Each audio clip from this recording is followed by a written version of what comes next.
नमस्कार दोस्तों, हमारे चैनल में आपका तहे दिल से स्वागत है। क्या आपने कभी सोचा है कि आपके अधिकार कहां से आते हैं? आपको अपनी बात कहने की, अपनी मर्जी से जीने की और अपनी मेहनत से कमाई हुई संपत्ति रखने की आजादी किसने दी? क्या ये अधिकार हमें कोई राजा, कोई सरकार या कोई कानून देता है? या फिर हम इन अधिकारों के साथ ही पैदा होते हैं? आज हम एक ऐसे इंसान की कहानी में उतरने वाले हैं जिसने दुनिया को बताया कि हमारे अधिकार किसी की भीख नहीं, बल्कि हमारा जन्मसिद्ध हक है। आज हम उस दार्शनिक की जीवनी को जानेंगे जिसे उदारवाद का पिता कहा जाता है। एक ऐसा विचारक जिसके विचारों ने अमेरिका और फ्रांस जैसी महान क्रांतियों को जन्म दिया और आधुनिक लोकतंत्र की नींव रखी। हम बात कर रहे हैं जॉन लॉक की। वो कौन थे? एक डॉक्टर, एक दार्शनिक, एक राजनीतिक सलाहकार या एक भगोड़े क्रांतिकारी? उनकी जिंदगी खुद किसी रोमांचक उपन्यास से कम नहीं थी, जिसमें साजिशें थीं, देश निकाला था और एक ऐसे विचार के लिए लड़ाई थी जो उस समय के राजाओं और बादशाहों को अपनी सत्ता के लिए सबसे बड़ा खतरा लगता था। इस ऑडियो बुक में हम जॉन लॉक के साथ 17वीं सदी के इंग्लैंड की तूफानी राजनीति में उतरेंगे। हम जानेंगे कि कैसे उन्होंने राजा के दैवीय अधिकारों के सिद्धांत को चुनौती दी। हम उनके सबसे क्रांतिकारी विचारों को समझेंगे, जैसे कि जीवन स्वतंत्रता और संपत्ति के प्राकृतिक अधिकार और सरकार का गठन जनता की सहमति से होना चाहिए। हम ये भी जानेंगे कि हमारा दिमाग जन्म के समय एक कोरी स्लेट की तरह होता है और हमारा सारा ज्ञान अनुभव से ही आता है। ये ऑडियो बुक आपको सिर्फ एक व्यक्ति की कहानी नहीं बताएगी, ये आपको आपके अपने अधिकारों की कहानी बताएगी। ये आपको समझाएगी कि आप एक नागरिक के तौर पर कितने शक्तिशाली हैं और कोई भी सरकार आपकी आजादी को क्यों नहीं छीन सकती। क्या आप तैयार हैं उस दार्शनिक की कहानी सुनने के लिए जिसने हमें सिखाया कि असली राजा जनता होती है? तो चलिए इस रोमांचक सफर की शुरुआत करते हैं। अध्याय नंबर 1, अंधेरे का युग, जब राजा भगवान का साया था। दोस्तों, जॉन लॉक के क्रांतिकारी विचारों को समझने के लिए हमें सबसे पहले उस दुनिया को समझना होगा जिसमें उन्होंने जन्म लिया था। वो 17वीं सदी का इंग्लैंड था, एक ऐसा देश जो उथल पुथल, हिंसा और अनिश्चितता के दौर से गुजर रहा था।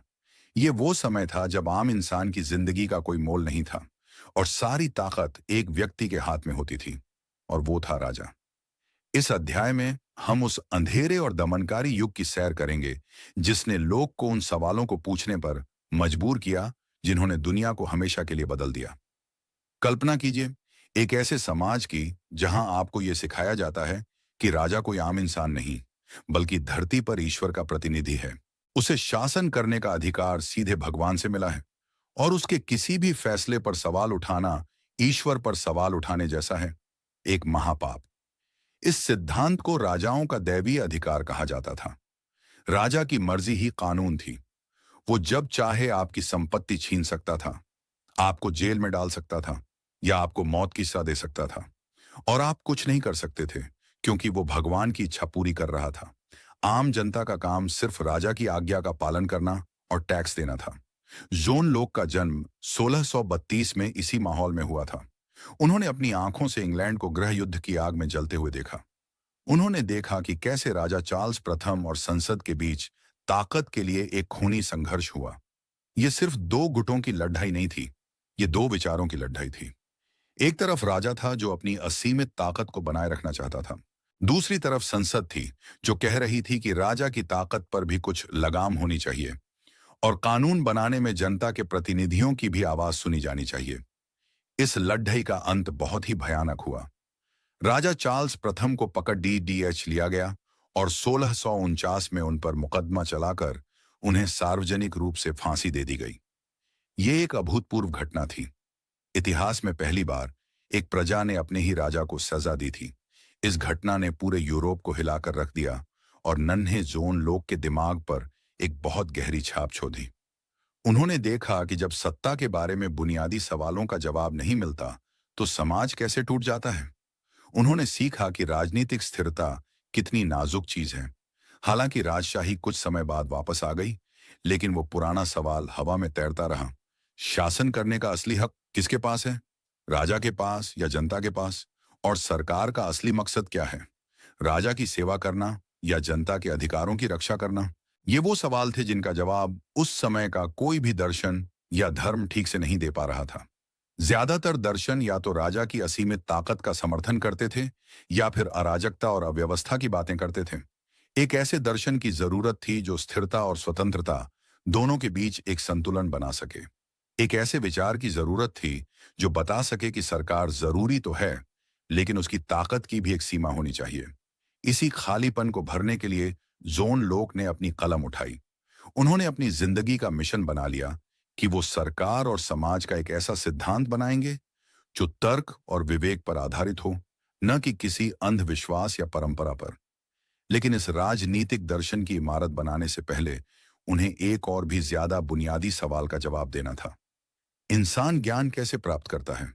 क्या हम कुछ विचारों के साथ पैदा होते हैं या हम सब कुछ इस दुनिया में आकर ही सीखते हैं?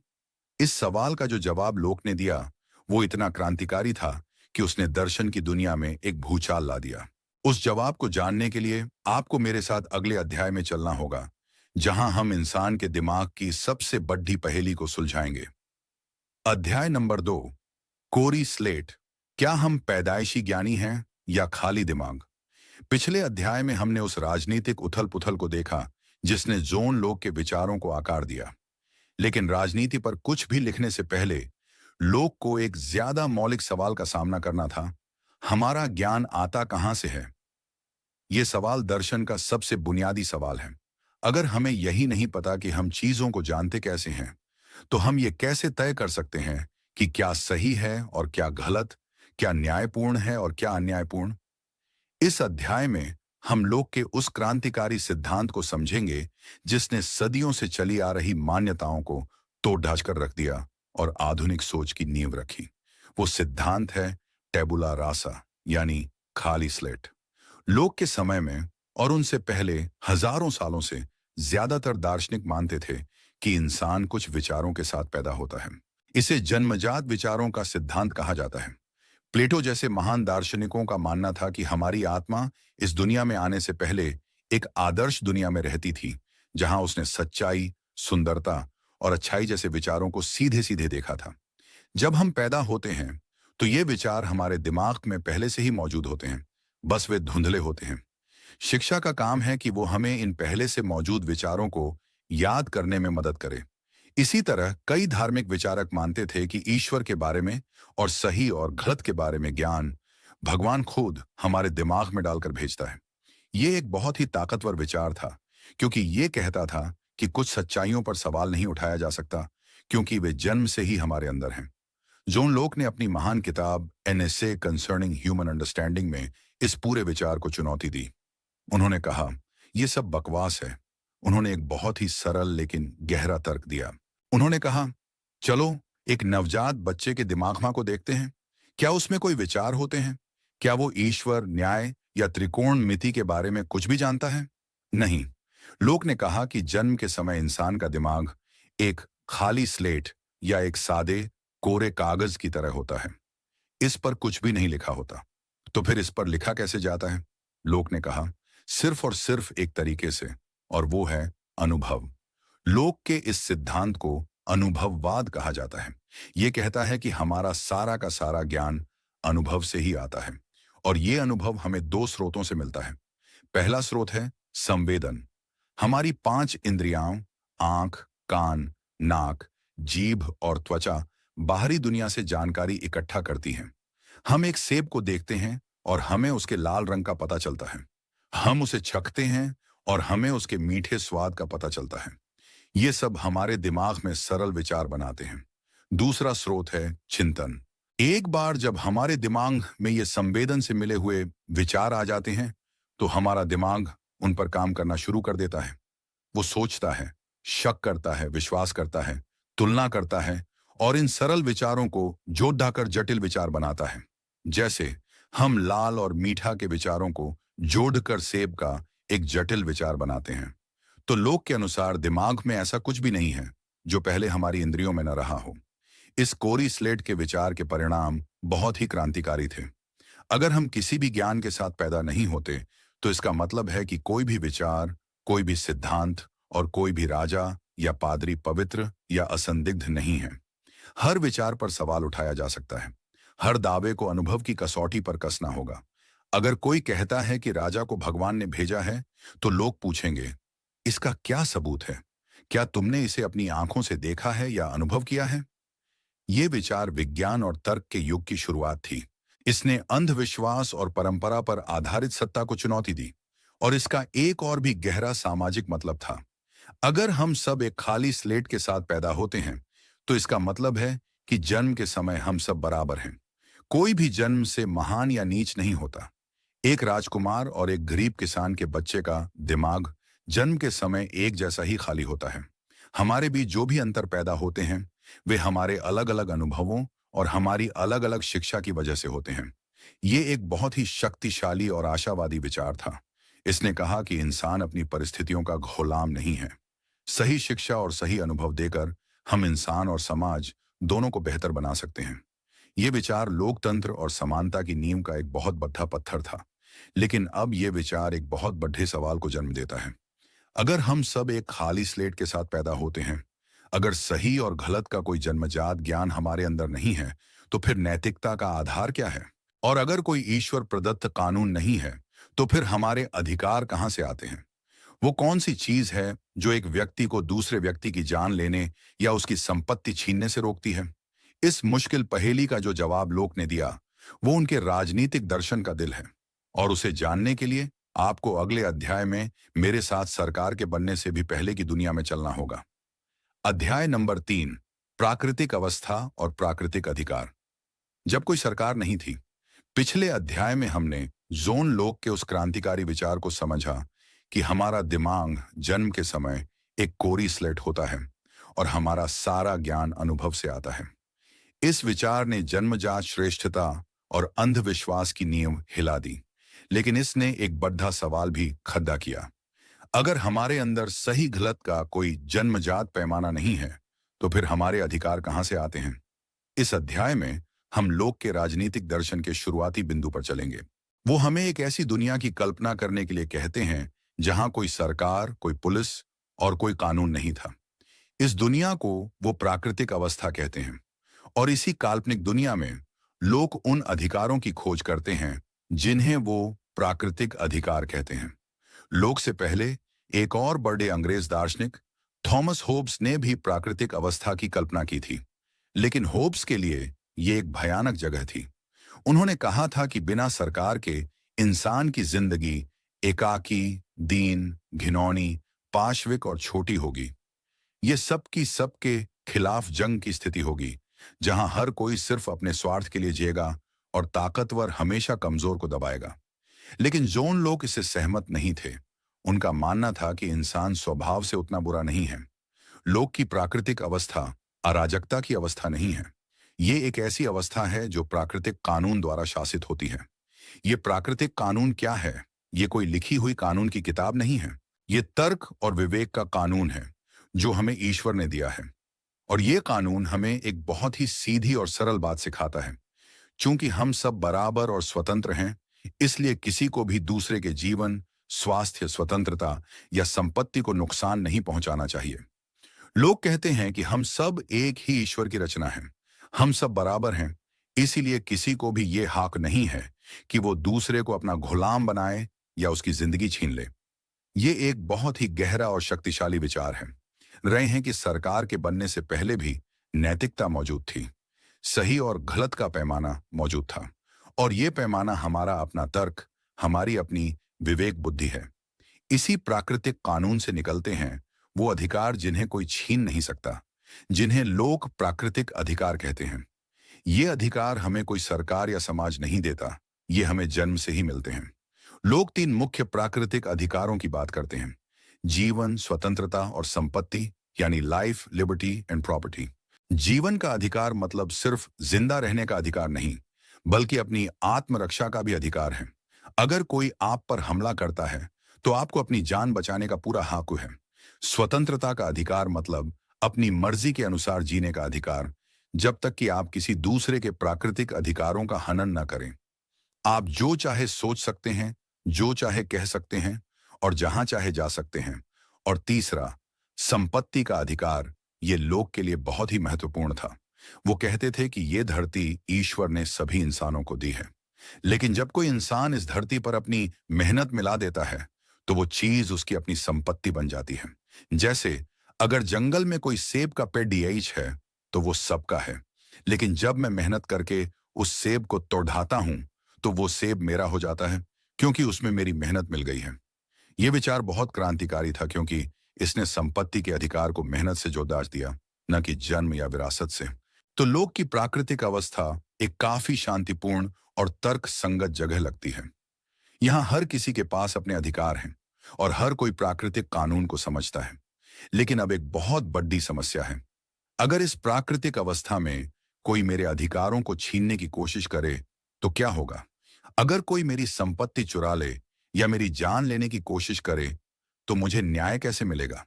चूंकि कोई सरकार या पुलिस नहीं है, इसलिए हर व्यक्ति को खुद ही जज और जल्लाद बनना पड़ेगा।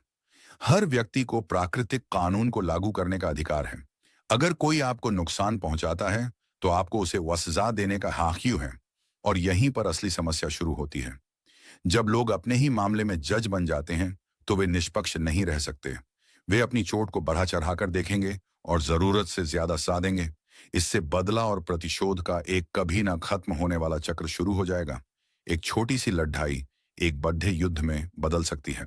तो प्राकृतिक अवस्था हालांकि अराजक नहीं है, लेकिन वो बहुत असुविधाजनक और असुरक्षित है। यहां आपके अधिकार तो हैं, लेकिन उनकी कोई गारंटी नहीं है। कोई भी ताकतवर व्यक्ति उन्हें कभी भी छीन सकता है। तो फिर इस समस्या का समाधान क्या है? इंसान इस असुरक्षित अवस्था से बाहर कैसे निकले? यहीं से लोग हमें उस समझौते की ओर ले जाते हैं, जो समाज और सरकार की नींव है। वो समझौता क्या है और इंसान उसे क्यों करता है? इसे जानने के लिए आपको अगले अध्याय में चलना होगा। अध्याय नंबर 4, सामाजिक अनुबंध। हम सरकार क्यों बनाते हैं? पिछले अध्याय में हमने जोन लॉक की प्राकृतिक अवस्था की दुनिया को देखा। वो एक ऐसी दुनिया थी जहां हमारे पास अधिकार तो थे, लेकिन उनकी कोई सुरक्षा नहीं थी। वो एक ऐसी अवस्था थी जहां हर व्यक्ति खुद ही कानून था, और इस वजह से हमेशा लड़ाई और असुरक्षा का खतरा बना रहता था। अब सवाल उठता है कि इंसान इस असुविधाजनक स्थिति से बाहर कैसे निकले। इस अध्याय में हम लोक के उस सिद्धांत पर बात करेंगे जो आधुनिक लोकतंत्र का आधार है। वो है सामाजिक अनुबंध या सोशल कॉन्ट्रैक्ट का सिद्धांत। ये वो अदृश्य समझौता है जो हम सब एक दूसरे के साथ करते हैं, ताकि हम एक सभ्य और सुरक्षित समाज में रह सकें। लोग कहते हैं कि प्राकृतिक अवस्था की समस्याओं से तंग आकर लोग अपनी तर्क बुद्धि का इस्तेमाल करते हैं और एक साथ मिलकर एक समझौता करने का फैसला करते हैं। वे समझते हैं कि अगर हर कोई खुद ही जज बना रहेगा, तो कभी शांति नहीं हो सकती। इसलिए वे स्वेच्छा से, अपनी मर्जी से अपने एक अधिकार को छोड़ने के लिए तैयार हो जाते हैं। वो कौन सा अधिकार है? वो है प्राकृतिक कानून को लागू करने और दूसरों को सजा देने का अधिकार। वे इस अधिकार को खुद अपने पास रखने की बजाय एक समुदाय या कम्युनिटी को सौंप देते हैं। वे कहते हैं, आज से अगर कोई मेरे साथ कुछ गलत करेगा, तो मैं खुद बदला नहीं लूंगा, बल्कि हम सब मिलकर जो नियम बनाएंगे, उन नियमों के तहत उसे सजा दी जाएगी। यही वो क्षण है जब एक राजनीतिक समाज या एक सिविल सोसाइटी का जन्म होता है। ये सिर्फ लोगों का एक झुंड नहीं है, बल्कि ये एक संगठित निकाय है जिसके पास निष्पक्ष कानून बनाने और उन्हें लागू करने की शक्ति है। और इस समाज का निर्माण सिर्फ और सिर्फ एक ही तरीके से हो सकता है, और वो है शासित की सहमति से। कोई भी व्यक्ति इस समाज का हिस्सा बनने के लिए मजबूर नहीं किया जा सकता। वो अपनी आजादी का एक छोटा सा हिस्सा सिर्फ तभी छोड़ता है जब वो खुद इसके लिए राजी हो। और वो राजी क्यों होता है?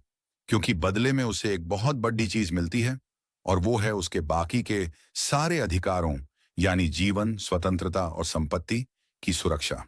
तो सामाजिक अनुबंध एक तरह का सौदा है। हम अपनी पूर्ण स्वतंत्रता का त्याग करते हैं, और बदले में हमें सरकार द्वारा हमारे प्राकृतिक अधिकारों की सुरक्षा की गारंटी मिलती है। सरकार का गठन इसी सामाजिक अनुबंध के बाद होता है। समाज के लोग मिलकर एक सरकार चुनते हैं और उसे अपनी तरफ से शासन करने की शक्ति देते हैं। लेकिन, और ये लोक के दर्शन का सबसे महत्वपूर्ण बिंदु है, सरकार की यह शक्ति असीमित नहीं है। सरकार उस सामाजिक अनुबंध से बंधी हुई है। सरकार का सिर्फ और सिर्फ एक ही वैध उद्देश्य है, और वो है जनता के प्राकृतिक अधिकारों की रक्षा करना। सरकार का काम है निष्पक्ष कानून बनाना, उन कानूनों को लागू करना और देश को बाहरी खतरों से बचाना। सरकार जनता की सेवक है, मालिक नहीं। वो अपनी शक्ति जनता से ही प्राप्त करती है और वो जनता के प्रति ही जवाबदेह है। अगर कोई सरकार इन सीमाओं को लांघने की कोशिश करती है, अगर वो जनता के अधिकारों की रक्षा करने की बजाय उन्हें ही छीनने लगती है, तो वो उस सामाजिक अनुबंध को तोड़ देती है। वो एक वैध सरकार नहीं रहती, बल्कि एक अत्याचारी शासन बन जाती है। ये विचार उस समय के लिए कितना क्रांतिकारी था, इसका अंदाजा लगाना मुश्किल है। उस युग में जहां राजा खुद को ईश्वर का प्रतिनिधि मानते थे और अपनी प्रजा को अपनी निजी संपत्ति समझते थे, लोग कह रहे थे कि असली मालिक तो जनता है। सरकार तो सिर्फ एक ट्रस्टी की तरह है, जिसे जनता ने अपनी संपत्ति की देखभाल के लिए रखा है, और अगर वो ट्रस्टी बेईमान निकल जाए तो जनता को उसे हटाने का पूरा हक है। ये विचार लोकतंत्र, संविधानवाद और सीमित सरकार की नींव है। ये कहता है कि कोई भी सरकार कानून से ऊपर नहीं है और हर सरकार को अपनी शक्ति का स्रोत जनता की सहमति में ही खोजना होगा। तो अब हमने एक सुरक्षित और व्यवस्थित समाज का निर्माण कर लिया है, लेकिन इतिहास गवाह है कि सरकारें अक्सर अपनी सीमाओं में नहीं रहती। सत्ता भ्रष्ट करती है और पूर्ण सत्ता पूरी तरह से भ्रष्ट कर देती है। क्या होता है जब एक सरकार खुद ही अपनी जनता की दुश्मन बन जाए? क्या होता है जब वो खुद ही लोगों के जीवन, स्वतंत्रता और संपत्ति को छीनने लगे? क्या तब भी जनता को उसकी आज्ञा का पालन करना चाहिए, या उनके पास कोई और रास्ता भी है? इस सवाल का जो जवाब लोग देंगे वो इतना विस्फोटक था कि उसने क्रांतियों को जन्म दे दिया। और उसे जानने के लिए आपको अगले अध्याय में चलना होगा, जहां हम एक अत्याचारी राजा के खिलाफ लोग की अपनी लड़ाई को भी देखेंगे। अध्याय नंबर 5, एक दार्शनिक का निर्वासन। जब राजा अत्याचारी बन जाए। पिछले अध्याय में हमने देखा कि कैसे जॉन लोक के अनुसार लोग एक सामाजिक अनुबंध के जरिए एक सरकार बनाते हैं, जिसका एकमात्र उद्देश्य उनके प्राकृतिक अधिकारों की रक्षा करना होता है। ये एक बहुत ही सुंदर और तार्किक व्यवस्था लगती है, लेकिन हम सब जानते हैं कि असल दुनिया इतनी सीधी नहीं होती।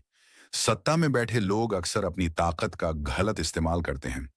इस अध्याय में हम ये जानेंगे कि लोक के अनुसार तब क्या होता है जब सरकार खुद ही सबसे बड़ा खतरा बन जाए।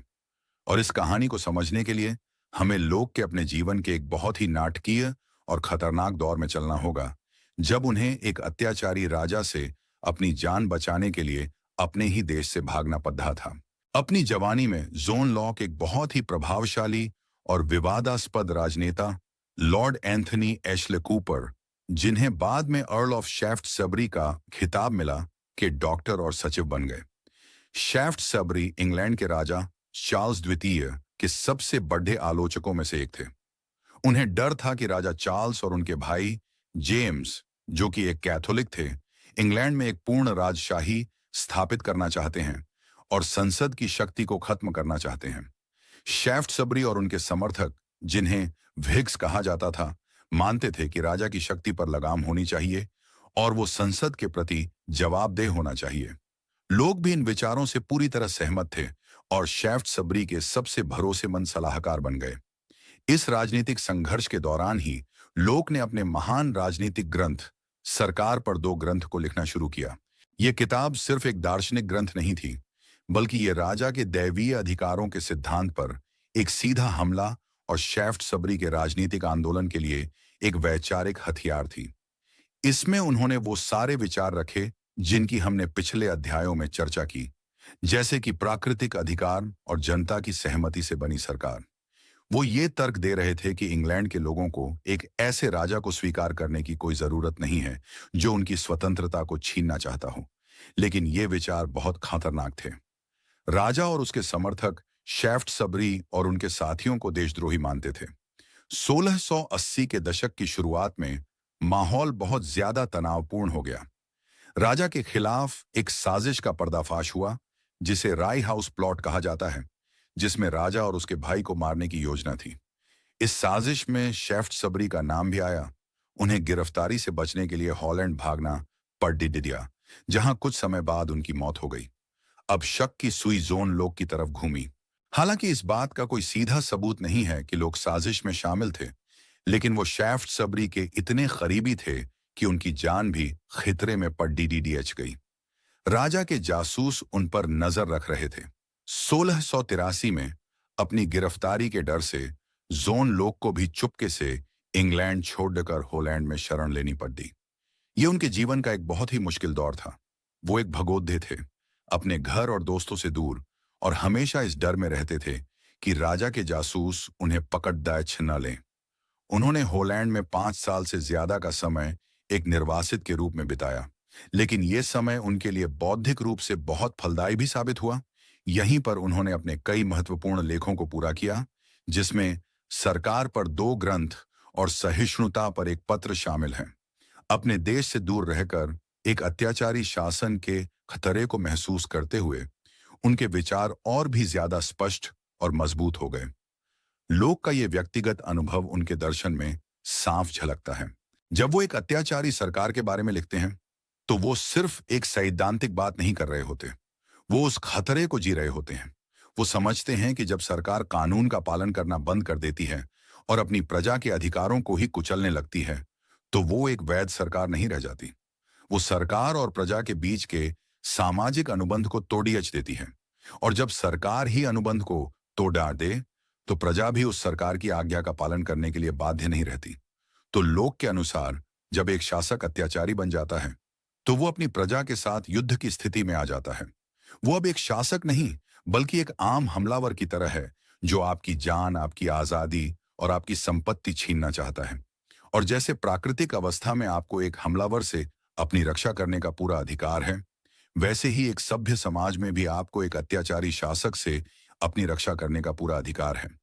ये एक बहुत ही विस्फोटक विचार था।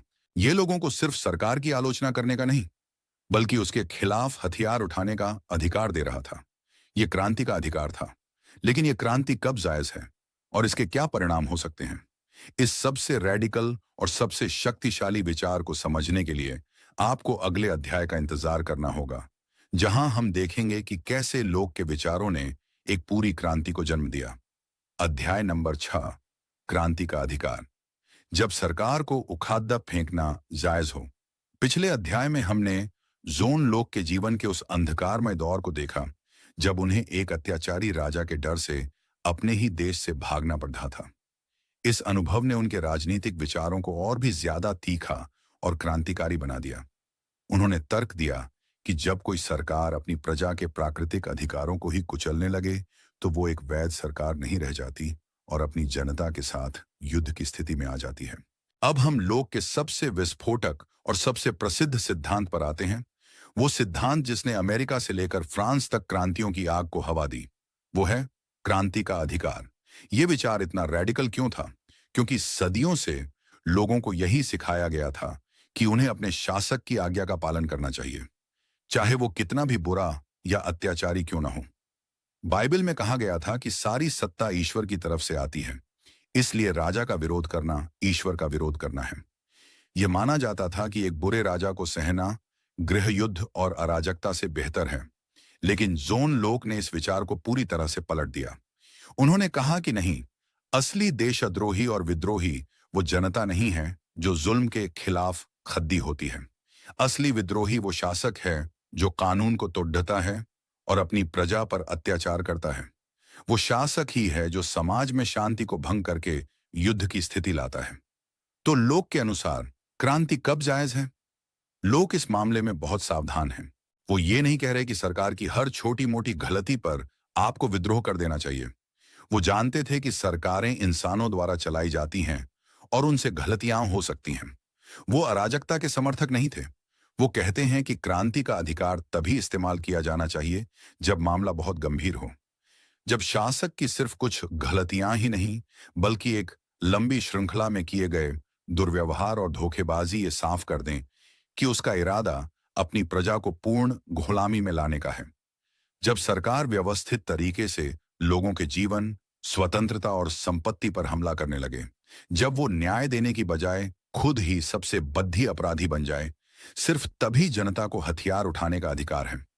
ये अधिकार आता कहां से है? ये आत्मरक्षा के प्राकृतिक अधिकार से ही आता है।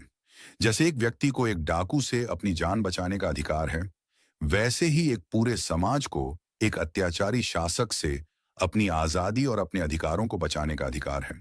जब सामाजिक अनुबंध टूट जाता है, तो सत्ता वापस वहीं चली जाती है जहां से वो आई थी, यानी जनता के पास। अब जनता आजाद है कि वो अपने लिए एक नई सरकार का गठन करे, एक ऐसी सरकार जो उनके अधिकारों की बेहतर सुरक्षा कर सके। अब आप सोच रहे होंगे कि इससे तो हर कोई बात बात पर क्रांति करने लगेगा और समाज में हमेशा अस्थिरता बनी रहेगी। लोग इसका भी जवाब देते हैं। वो कहते हैं कि लोग स्वभाव से रूढ़िवादी होते हैं। वे आसानी से अपनी पुरानी आदतों और व्यवस्थाओं को नहीं छोड़ देते। वे बहुत कुछ सहते हैं। वे तब तक विद्रोह नहीं करते जब तक कि जुल्म असहनीय न हो जाए। इसलिए इस अधिकार के गलत इस्तेमाल का खतरा बहुत कम है। असल खतरा तो ये है कि अगर लोगों को यह अधिकार नहीं दिया गया तो वे हमेशा के लिए अत्याचारी शासकों की गुलामी में जीने पर मजबूर हो जाएंगे। क्रांति का अधिकार असल में शासकों के लिए एक चेतावनी है। ये उन्हें याद दिलाता है कि अगर वे अपनी हदें पार करेंगे तो जनता चुप नहीं बैठेगी। ये शासकों को नियंत्रण में रखने का एक अंतिम और सबसे शक्तिशाली हथियार है। और फिर इतिहास ने खुद लोग के इन विचारों को सच साबित कर दिया। 1688 में इंग्लैंड में वही हुआ जिसका लोग सपना देख रहे थे।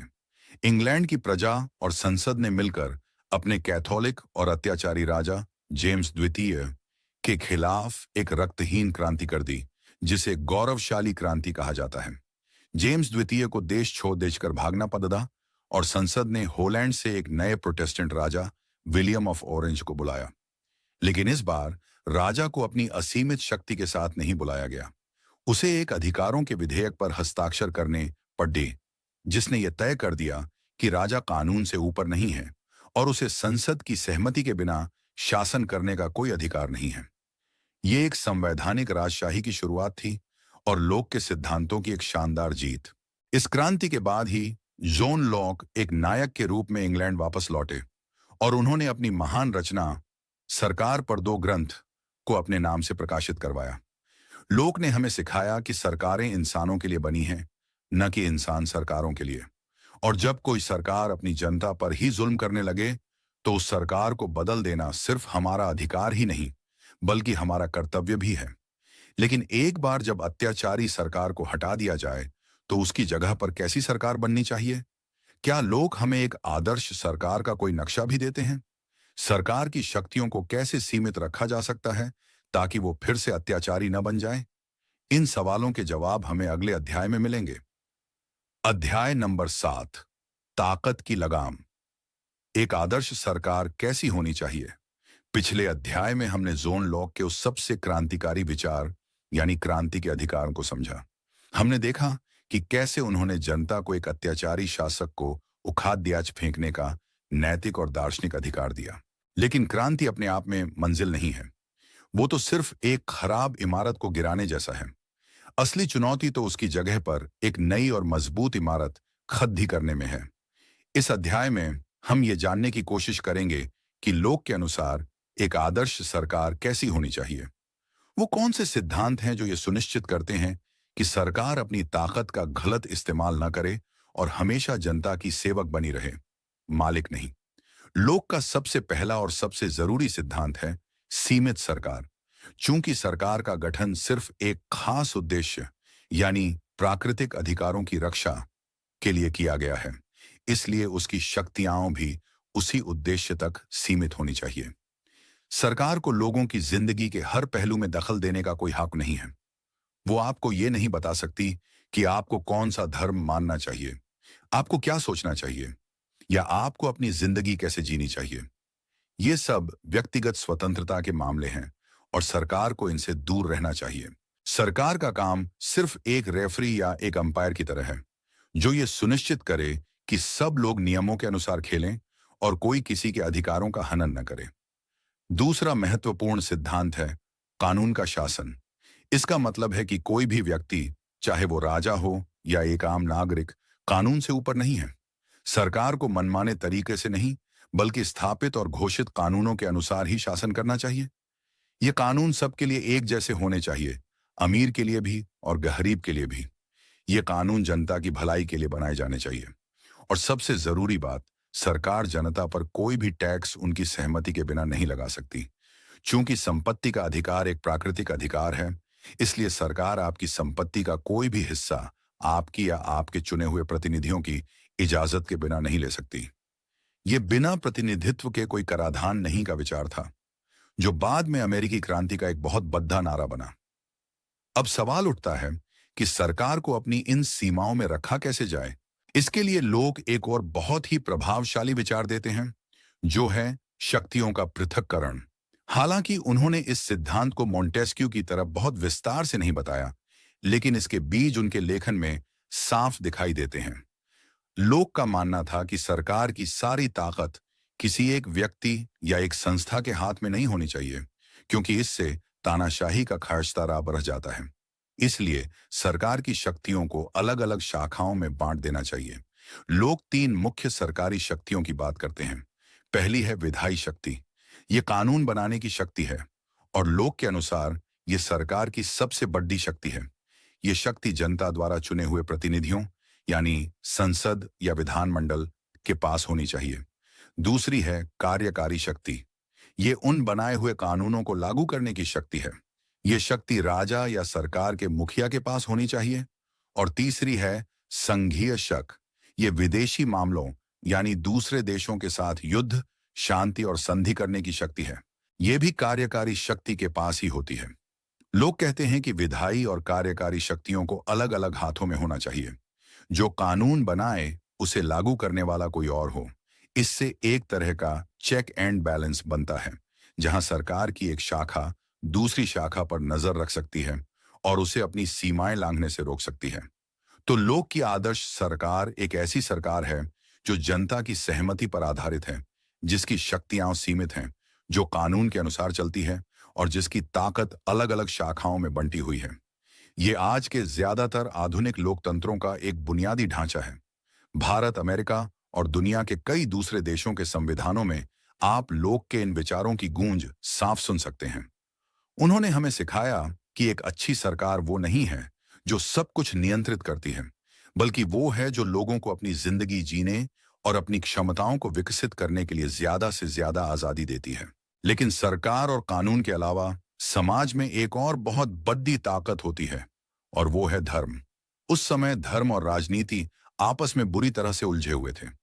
राजा और चर्च अक्सर मिलकर शासन करते थे और लोगों पर अपनी मान्यताएं थोपते थे। क्या लोग इस बारे में भी कुछ कहते हैं? क्या लोगों को धार्मिक स्वतंत्रता मिलनी चाहिए? एक सरकार को अलग अलग धर्मों के प्रति कैसा रवैया अपनाना चाहिए? इस बहुत ही संवेदनशील और महत्वपूर्ण सवाल पर लोग के जो विचार थे, वो उनके समय से सदियों आगे थे। और उन विचारों को जानने के लिए आपको अगले अध्याय में चलना होगा। अध्याय नंबर 8, सहिष्णुता पर एक पत्र। क्या सरकार को धर्म में दखल देना चाहिए? अब तक हमने जोन लोग के राजनीतिक दर्शन के मुख्य स्तंभों को देखा है। हमने सरकार की उत्पत्ति, उसके उद्देश्य और उसकी सीमाओं के बारे में जाना। लेकिन 17वीं सदी के यूरोप में राजनीति और धर्म एक दूसरे से अविभाज्य थे। धार्मिक युद्धों ने पूरे महाद्वीप को तहस नहस कर दिया था। इंग्लैंड खुद प्रोटेस्टेंट और कैथोलिक के बीच के खूनी संघर्षों से गुजर रहा था। ऐसे में यह सवाल बहुत महत्वपूर्ण था कि एक राज्य को धर्म के मामले में क्या भूमिका निभानी चाहिए। इस अध्याय में हम लोग के एक और बहुत ही प्रभावशाली काम, सहिष्णुता पर एक पत्र के बारे में बात करेंगे, जिसमें उन्होंने धार्मिक स्वतंत्रता और धर्मनिरपेक्षता की एक शक्तिशाली वकालत की। जैसा कि हमने देखा, लोग को खुद धार्मिक उत्पीड़न के डर से होलैंड में शरण लेनी पड़ती थी। होलैंड उस समय यूरोप में धार्मिक सहिष्णुता का एक केंद्र था, जहां अलग अलग धर्मों के लोग अपेक्षाकृत शांति से एक साथ रहते थे। इस माहौल ने लोग के विचारों को बहुत प्रभावित किया। उन्होंने देखा कि धार्मिक विविधता समाज के लिए खतरा नहीं, बल्कि उसकी ताकत हो सकती है। इसी अनुभव के आधार पर उन्होंने तर्क दिया कि राज्य और चर्च यानी सरकार और धर्म को एक दूसरे से पूरी तरह से अलग कर देना चाहिए।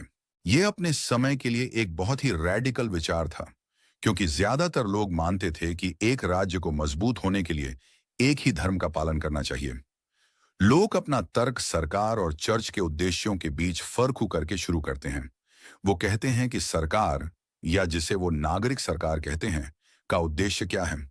जैसा कि हमने पहले देखा, उसका एकमात्र उद्देश्य है लोगों के नागरिक हितों की रक्षा करना। नागरिक हित क्या है? जीवन, स्वतंत्रता, स्वास्थ्य और संपत्ति। सरकार का काम है यह सुनिश्चित करना कि कोई व्यक्ति दूसरे व्यक्ति के इन अधिकारों को न छीने। इसके लिए सरकार बाहरी बल यानी पुलिस और सेना का इस्तेमाल कर सकती है। सरकार का अधिकार क्षेत्र इसी दुनिया तक यानी भौतिक दुनिया तक ही सीमित है। दूसरी तरफ चर्च या कोई भी धार्मिक संगठन क्या है?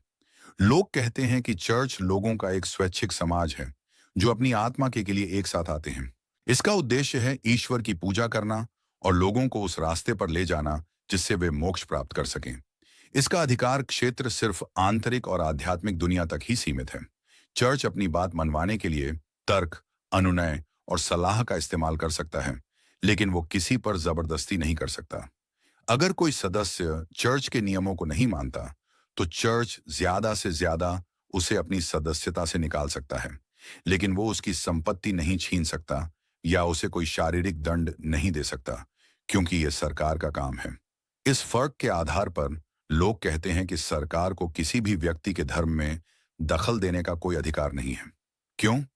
इसके लिए वो 3 बड़े कारण बताते हैं। पहला, किसी भी सरकार को ईश्वर ने यह अधिकार नहीं दिया है कि वो एक धर्म को दूसरे पर प्राथमिकता दे। आत्मा की देखभाल एक व्यक्तिगत मामला है और हर व्यक्ति खुद इसके लिए जिम्मेदार है। दूसरा, सरकार की शक्ति सिर्फ बाहरी बल तक सीमित है। आप तलवार की नोक पर किसी को सच्चा ईसाई या मुसलमान नहीं बना सकते।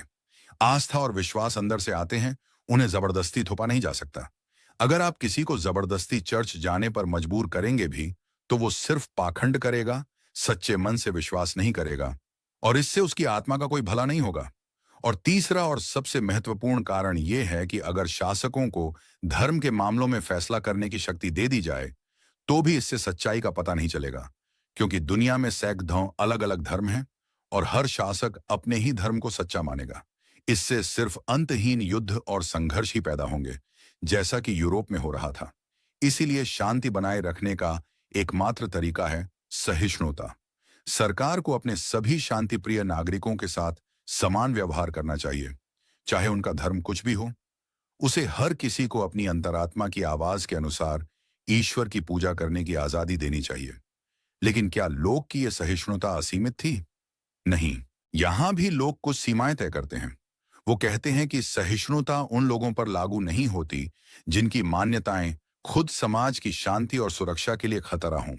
जैसे वो कहते हैं कि उन कैथोलिकों को सहन नहीं किया जा सकता जो इंग्लैंड के राजा से ज्यादा पोप के प्रति वफादार हैं, क्योंकि ये एक विदेशी शक्ति के प्रति वफादारी है। और वो नास्तिकों को भी सहन करने के खिलाफ थे। उनका तर्क था कि जो व्यक्ति ईश्वर में ही विश्वास नहीं करता, वो किसी भी वादे, अनुबंध या शपथ से नहीं बंधा हो सकता और ऐसे व्यक्ति पर भरोसा नहीं किया जा सकता। ये आज हमें गलत लग सकता है, लेकिन अपने समय के हिसाब से ये भी एक प्रगतिशील विचार था। लोग के इन विचारों ने धार्मिक स्वतंत्रता और धर्मनिरपेक्षता की आधुनिक धारणा की नींव रखी। उन्होंने हमें सिखाया कि आस्था एक व्यक्तिगत मामला है और सरकार को इससे दूर रहना चाहिए।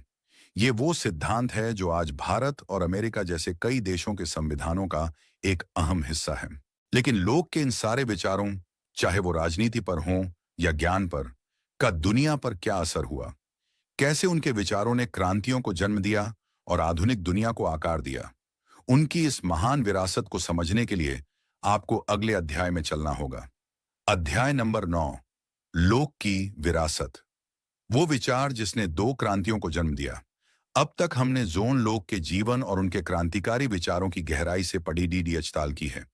हमने देखा कि कैसे उन्होंने ज्ञान, सरकार, स्वतंत्रता और धर्म के बारे में हमारी समझ को हमेशा के लिए बदल दिया। लेकिन एक विचारक की असली महानता सिर्फ उसके विचारों में नहीं, बल्कि इस बात में होती है कि उसके विचार दुनिया पर क्या असर डालते हैं। इस अध्याय में हम जोन लोक की उस स्थायी विरासत को देखेंगे और जानेंगे कि कैसे उनकी कलम से निकले शब्दों ने अटलांटिक के दोनों किनारों पर क्रांतियों की आग को भड़का दिया और एक नई दुनिया की नींव रखी। लोक की मृत्यु 1704 में हुई, लेकिन उनके विचार उनकी मृत्यु के बाद और भी ज्यादा शक्तिशाली हो गए। 18वीं सदी, जिसे ज्ञानोदय का युग कहा जाता है, पूरी तरह से लोक के विचारों से प्रभावित थी। फ्रांस में वोल्टेयर और रूसो जैसे महान विचारकों ने लोक के प्राकृतिक अधिकारों और जनता की सहमति से बनी सरकार के विचारों को आगे बढ़ाया। उन्होंने लोक को उस दार्शनिक के रूप में देखा जिसने इंसानी तर्क और स्वतंत्रता का रास्ता खोला था। लोक के विचार फ्रांस में उस बौद्धिक माहौल को बनाने में मदद कर रहे थे जो अंत में 1789 की फ्रांसीसी क्रांति में फटा। फ्रांसीसी क्रांति का नारा स्वतंत्रता, समानता और बंधुत्व लोक के दर्शन की ही एक गूंज थी। लेकिन लोक के विचारों का सबसे सीधा और सबसे गहरा असर देखने को मिलता है अटलांटिक के दूसरी पार अमेरिकी उपनिवेशों में। 18वीं सदी के मध्य में अमेरिका में ब्रिटेन के 13 उपनिवेश थे। इन उपनिवेशों के लोग ब्रिटिश सरकार के बढ़ते हस्तक्षेप और करों से परेशान थे। जब ब्रिटिश संसद ने उन पर उनकी सहमति के बिना टैक्स लगाना शुरू किया, तो अमेरिकी उपनिवेशवादियों ने विरोध करना शुरू कर दिया। और अपने विरोध को सही ठहराने के लिए उन्होंने जिस दार्शनिक का सबसे ज्यादा सहारा लिया, वो थे जॉन लोक। बिना प्रतिनिधित्व के कोई कराधान नहीं का नारा सीधे सीधे लोक के इस विचार से आया था कि सरकार किसी की संपत्ति उसकी सहमति के बिना नहीं ले सकती। जब क्रांति की आग भड़ रही थी, तो अमेरिकी नेताओं जैसे कि थॉमस जेफरसन, बेंजामिन फ्रैंकलिन और जेम्स मैडिसन ने बार बार लोक का हवाला दिया। वे लोक के प्राकृतिक अधिकारों, सामाजिक अनुबंध और क्रांति के अधिकार के सिद्धांतों का इस्तेमाल ये साबित करने के लिए कर रहे थे कि ब्रिटिश राजा जॉर्ज तृतीय एक अत्याचारी शासक बन चुका है और अमेरिकी लोगों को उससे आजाद होने का पूरा हक है। इसका सबसे शानदार उदाहरण हमें 1776 के स्वतंत्रता के घोषणा पत्र में मिलता है, जिसे थॉमस जेफरसन ने लिखा था। इस घोषणा पत्र की शुरुआत की लाइनें लगभग सीधे सीधे लोक की किताब से ली गई हैं। जेफरसन लिखते हैं, हम इन सच्चाइयों को स्वयं सिद्ध मानते हैं कि सभी मनुष्य समान बनाए गए हैं, कि उन्हें उनके निर्माता द्वारा कुछ अहरणीय अधिकारों से संपन्न किया गया है, कि इनमें जीवन, स्वतंत्रता और सुख की खोज शामिल है। यहां जेफरसन ने सिर्फ लोक के संपत्ति शब्द को बदलकर एक ज्यादा काव्यात्मक शब्द सुख की खोज कर दिया, लेकिन विचार वही था। घोषणा पत्र आगे कहता है कि सरकारों का गठन इन्हीं अधिकारों की रक्षा के लिए किया जाता है और वे अपनी शक्ति शासित की सहमति से प्राप्त करती हैं। और जब भी कोई सरकार इन उद्देश्यों के लिए विनाशकारी हो जाती है, तो ये लोगों का अधिकार है कि वे उसे बदल दें या उसे खत्म कर दें। ये पूरा का पूरा दस्तावेज जॉन लोक के राजनीतिक दर्शन का एक व्यावहारिक अनुप्रयोग है। अमेरिकी क्रांति के बाद जब संयुक्त राज्य अमेरिका का संविधान बनाया गया, तो उसमें भी लोक के विचारों की छाप साफ दिखती है। संविधान एक सीमित सरकार की स्थापना करता है, जिसकी शक्तियों को अलग अलग शाखाओं में बांट दिया गया है, ताकि कोई एक शाखा बहुत ज्यादा ताकतवर न हो जाए। संविधान का बिल ऑफ राइट्स नागरिकों को भाषण, धर्म और सभा की स्वतंत्रता जैसे बुनियादी अधिकार देता है, जो लोक के प्राकृतिक अधिकारों की ही एक अभिव्यक्ति है। एक तरह से पूरा का पूरा अमेरिकी राजनीतिक सिस्टम जॉन लोक द्वारा प्रदान किए गए वैचारिक नक्शे पर बनाया गया है। तो लोक की विरासत सिर्फ दर्शन की किताबों तक ही सीमित नहीं है, वो उन लोकतंत्रों की नींव में जिंदा है जिनमें आज हम रहते हैं। जब भी हम वोट डालते हैं, जब भी हम सरकार की आलोचना करते हैं, जब भी हम अपने अधिकारों की मांग करते हैं, तो हम अनजाने में जॉन लोक को ही धन्यवाद दे रहे होते हैं। उन्होंने हमें सिखाया कि हम सिर्फ एक शासक की प्रजा नहीं, बल्कि एक देश के स्वतंत्र और संप्रभु नागरिक हैं। उन्होंने हमें वो वैचारिक हथियार दिए जिनसे हम अत्याचार और दमन के खिलाफ लड़ाई सकते हैं। वो सच में आधुनिक स्वतंत्रता के वास्तुकार थे। लेकिन उनकी कहानी सिर्फ राजनीतिक नहीं है, उनके विचार हमारे व्यक्तिगत जीवन के लिए भी बहुत गहरे सबक रखते हैं। कैसे? इसे जानने और इस पूरी यात्रा को समेटने के लिए अब हम अपनी इस ऑडियो बुक के आखिरी और अंतिम अध्याय यानी निष्कर्ष की ओर बढ़ रहे हैं।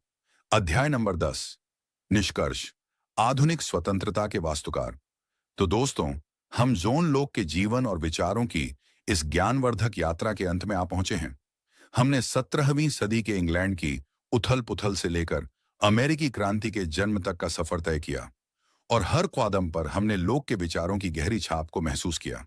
हमने उन्हें एक दार्शनिक, एक डॉक्टर, एक राजनीतिक सिद्धांतकार और एक क्रांतिकारी के रूप में जाना। अब इस अंतिम अध्याय में हम उनकी महान विरासत को समेटेंगे और देखेंगे कि उनके विचार आज भी हमारे लिए एक व्यक्ति और एक समाज के रूप में क्या मायने रखते हैं।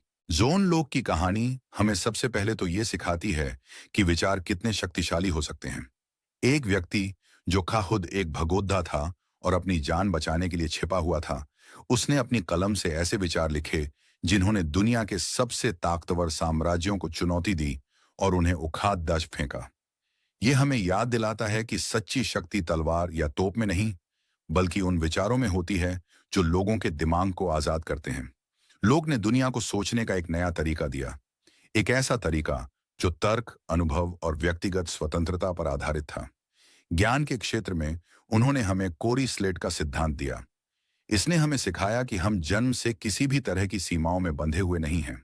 हम सब सीखने, बढ़ने और खुद को बेहतर बनाने की समान क्षमता के साथ पैदा होते हैं।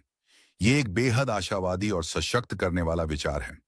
ये हमें बताता है कि हमारी पहचान हमारी शिक्षा और हमारे अनुभवों से बनती है, न कि हमारे जन्म या हमारे परिवार से। ये हमें जीवन भर सीखने और अपने दिमाग को खुला रखने के लिए प्रेरित करता है। राजनीति के क्षेत्र में उनकी देन तो अतुलनीय है। उन्होंने हमें प्राकृतिक अधिकारों की भाषा दी। जीवन, स्वतंत्रता और संपत्ति ये सिर्फ शब्द नहीं हैं, ये वो कवच हैं जो हमें एक अत्याचारी सरकार से बचाते हैं। उन्होंने हमें सिखाया कि सरकार हमारी मालिक नहीं, बल्कि हमारी सेवक है और उसकी शक्ति का स्रोत सिर्फ और सिर्फ जनता की सहमति हो सकती है। उन्होंने हमें एक सीमित सरकार और कानून के शासन का महत्व समझाया और सबसे बढ़कर उन्होंने हमें क्रांति का अधिकार दिया, ये अंतिम हथियार जो ये सुनिश्चित करता है कि कोई भी सरकार हमेशा के लिए निरंकुश न बन सके। आज हम जिस भी देश में रहते हैं, जहां लोकतंत्र है, जहां एक संविधान है और जहां नागरिकों के अधिकारों का सम्मान किया जाता है, वो देश किसी न किसी रूप में जोन लोग का कर्जदार है। और सामाजिक क्षेत्र में उन्होंने हमें सहिष्णुता का पाठ पढ़ाया। उन्होंने तर्क दिया कि धर्म और आस्था व्यक्तिगत मामले हैं और सरकार को इनमें दखल नहीं देना चाहिए। उन्होंने एक ऐसे समाज की नींव रखी जहां अलग अलग विचारों और विश्वासों के लोग एक साथ शांति से रह सकते हैं। आज की इस नफरत और विभाजन से भरी दुनिया में उनका सहिष्णुता और आपसी सम्मान का संदेश पहले से कहीं ज्यादा जरूरी हो गया है। जोन लोग सिर्फ एक ऐतिहासिक हस्ती नहीं है, उनके विचार हमारे दैनिक जीवन का हिस्सा हैं। जब हम कहते हैं ये मेरा जीवन है, मैं जैसे चाहे जीऊं, तो हम लोग के स्वतंत्रता के अधिकार की बात कर रहे होते हैं।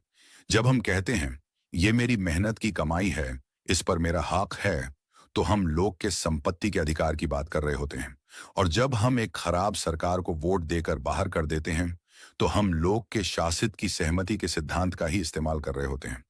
उन्होंने वो वैचारिक ढांचा तैयार किया है जिसमें हमारी आधुनिक दुनिया सांस लेती है। वो सच में आधुनिक स्वतंत्रता के वास्तुकार थे, जिन्होंने हमें नागरिक बनना सिखाया। और इसी के साथ दोस्तों, हम आज इस अद्भुत यात्रा के अंत पर पहुंचते हैं। इस प्रेरणादायक पुस्तक के आधार पर हमने साथ मिलकर यह जाना कि कैसे स्वतंत्रता, अधिकार और सहमति पर आधारित सरकार की नींव रखी गई और कैसे ये विचार आज भी हमारे जीवन को आकार देते हैं। मुझे उम्मीद है कि इस ऑडियो बुक के जरिए हमने जो कुछ भी सीखा है वह सिर्फ सुनने तक ही सीमित नहीं रहेगा, बल्कि आपके जीवन का मार्गदर्शन भी करेगा। याद रखिएगा, ये ज्ञान केवल जानकारी नहीं है, बल्कि आपके भीतर की अपार क्षमता को जगाने की कुंजी है। ये ऑडियो बुक आपको यह सिखाती है कि कैसे अपने प्राकृतिक अधिकारों को समझें, कैसे एक अत्याचारी सत्ता पर सवाल उठाएं और कैसे एक स्वतंत्र और जागरूक नागरिक बने। लेकिन सबसे महत्वपूर्ण, यह आपको यह भी सिखाती है कि आप कितने शक्तिशाली हैं और आपके अंदर अपनी सरकार और अपने समाज को आकार देने की कितनी क्षमता छिपी हुई है। अब जब आप इस ऑडियो बुक को सुनना समाप्त कर रहे हैं, तो मैं आपसे एक अनुरोध करना चाहता हूं। इन सिद्धांतों को याद रखें, इन पर विचार करें और इन्हें अपने दैनिक जीवन में लागू करने का प्रयास करें। और हमेशा याद रखें, आपके भीतर असीम शक्ति है और आप जो भी चाहें पा सकते हैं। आपके इस बहुमूल्य समय के लिए और इस यात्रा में मेरे साथ जुड़ने के लिए दिल से धन्यवाद। मैं उम्मीद करता हूं कि आपको यह ऑडियो बुक पसंद आई होगी और इसने आपको आधुनिक लोकतंत्र और स्वतंत्रता के जनक के बारे में कुछ नया सीखने को मिला होगा। अगर आपको यह ऑडियो बुक पसंद आई तो इसे लाइक करें, अपने दोस्तों और परिवार के साथ साझा करना न भूलें, ताकि वे भी इस ज्ञान का लाभ उठा सकें। और हाँ, हमारे चैनल को सब्सक्राइब करना बिल्कुल न भूलें, ताकि आपको ऐसी ही और प्रेरणादायक और ज्ञानवर्धक ऑडियो बुक्स मिलती रहें। और हाँ, अपनी प्रतिक्रिया हमें कमेंट में जरूर बताएं। आपके विचार और सुझाव हमारे लिए बहुत ही ज्यादा महत्वपूर्ण हैं और हमें भविष्य में और भी बेहतर ऑडियो बुक्स बनाने में मदद करेंगे। तो कृपया कमेंट सेक्शन में अपनी राय जरूर दें आपको जोन लॉक का कौन सा विचार सबसे ज्यादा शक्तिशाली लगा? जीवन, स्वतंत्रता या संपत्ति? हम जल्द ही एक और नई ऑडियो बुक के साथ वापस आएंगे। तब तक के लिए अपना ख्याल रखिए, सीखते रहिए और हमेशा अपने लक्ष्यों की ओर आगे बढ़ते रहिए। याद रखें, आपके अधिकार आपकी सबसे बड़ी ताकत हैं।